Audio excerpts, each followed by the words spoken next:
اس کے بعد ام المؤمنین زینب بنت خزیمہ رضی اللہ عنہا کے حالات و واقعات کی باری آتی ہے۔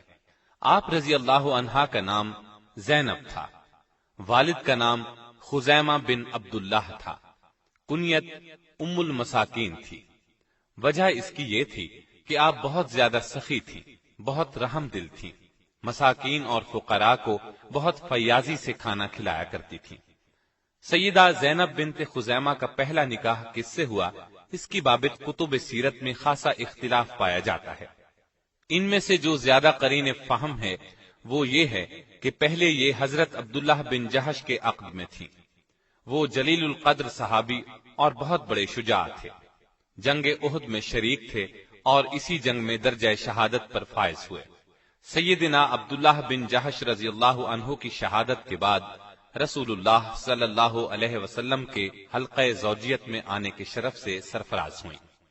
رسول اللہ صلی اللہ علیہ وسلم سے عقد کے وقت سیدہ زینب کی عمر 30 سال کے لگ بھگ تھی۔ اس نکاح کا مہر 12 اوقیہ یعنی 500 درہم مقرر ہوا۔ نبی اکرم صلی اللہ علیہ وسلم سے نکاح پر ابھی 3 مہینے گزرے تھے کہ سیدہ زینب رضی اللہ عنہا وفات پا گئیں۔ ان کی وفات ربیع الاول کے آخری دنوں میں ہوئی۔ سیدہ خدیجہ کے بعد پہلی بیوی ہیں جنہوں نے آپ کی زندگی میں انتقال فرمایا۔ آپ نے خود نماز جنازہ پڑھائی، جنت البقیع میں دفن ہوئی۔